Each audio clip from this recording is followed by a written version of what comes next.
E aí tem uma palavra: amadorismo. Isso é importante que você falou, porque tem muita gente que não começa a gravar conteúdo, gravar nas redes sociais por medo de parecer amador. Assim, ele já é psicólogo, tá? Ele quer iniciar agora a carreira literalmente, né, de palestrante, de gravar vídeos, conteúdos, mas ele não começa porque ele tem medo de parecer amador, porque ele já tem um nicho que ele domina. Mas aí vamos pra rede social, e aí ele tem medo de transparecer essa imagem de que está começando. Cara, isso é muito comum, e não só comum. Eu percebo isso em vários palestrantes. E eu falo o seguinte, cara, você não pode ter medo de não ser aquilo que você não é. Você é um profissional daquela área, seja trabalho em equipe, seja liderança, seja, por exemplo, um psicólogo que fala sobre desenvolvimento humano. Você já é profissional, então você não pode ter medo de uma coisa que você possa não ser no digital, porque tudo aquilo que você vai trazer vai estar repleto de bagagem que você veio construindo ao longo dos anos, durante a sua formação, dos exemplos que você encontrou por onde você passou. Então tudo isso você vai colocar ali na hora. E aí tem um ponto que eu sempre friso e eu sempre falo pra todo mundo que vem conversar comigo, que é o seguinte: qual é o termômetro que eu consigo ver que tá dando certo ou não quando eu tô produzindo conteúdo?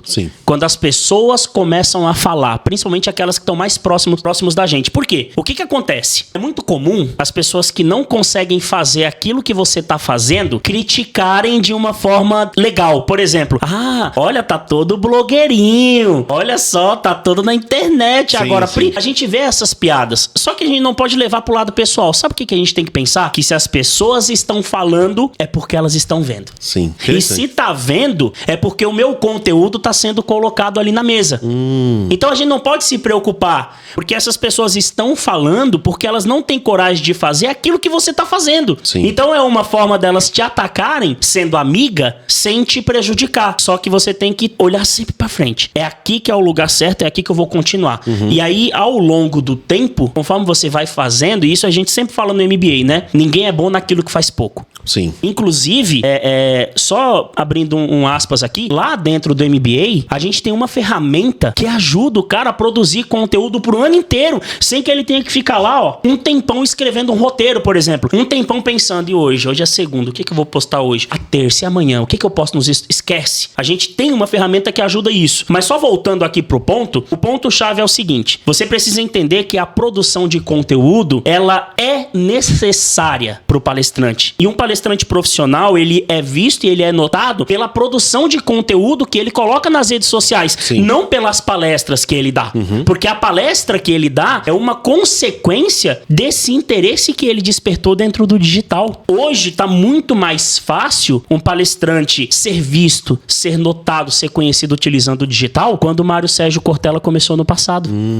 Não tinha toda essa potência digital que tem hoje. E como aquele cara conseguiu fazer essa revolução? Porque quando chegou a potência digital, ele tinha materiais que ele simplesmente só colocou lá. Vou colocar os vídeos antigos que eu gravei, porque é comum, você entra lá no YouTube, você coloca lá Mário Sérgio Cortella palestra completa, aparece a palestra de 1900 e bolinha que ele gravou quando ele tava numa sala de aula. E aí você olha e fala, caramba, olha que conteúdo que esse cara tem. Ninguém se importa com a qualidade do vídeo, ninguém se importa com a qualidade do áudio. As pessoas se importam com o conteúdo. Claro que no futuro, conforme você vai trabalhando mais e mais, você vai melhorando. Você vai ter uma hora que você vai falar assim, pô, meu áudio não tá legal mais, eu aprendi que o áudio tem... E aí você vai melhorando com o processo. Então, calma, respira, não fica pré-julgando ou trazendo uma dor de uma coisa que nem aconteceu ainda.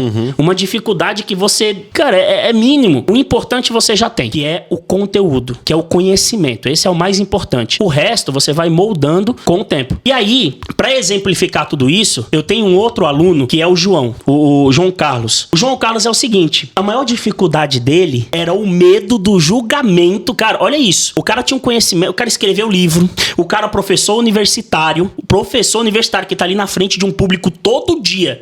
Fala pra um monte de gente, mas chega na hora de uma câmera, o cara se fecha. E aí ele tinha uma dificuldade enorme em gravar conteúdo, porque ele morria... Olha isso, ele morria de medo dos alunos criticarem ele em vídeo, criticarem ele na internet. Mesmo tendo toda a bagagem. Não, mesmo dando aula pros mesmos alunos todo dia, era o medo. E o medo trava. Depois que ele gravou o primeiro vídeo, eu falei pra ele, você vai gravar assim, passei uma receita, passei um passo a passo, porque existe um passo a passo certo pra você estruturar um bom conteúdo. Existe esse passo. E aí eu passei isso pra ele, cara, esse cara gravou, e aí depois ele veio falar comigo, parecia que eu tinha tirado um caminhão de concreto das costas dele, porque aquilo tava travando. Depois que ele pegou gosto, hoje se você entrar nas redes sociais dele, você vai ver vídeo todo santo dia, e de coisa que ele já fazia em sala de aula. Então o que eu quero te dizer é o seguinte, pra você que tem esse medo, pra você que tá assistindo a gente aqui, tem esse medo de produzir conteúdo por causa do que as pessoas vão falar, esse medo vai fazer com que você não seja um palestrante requisitado.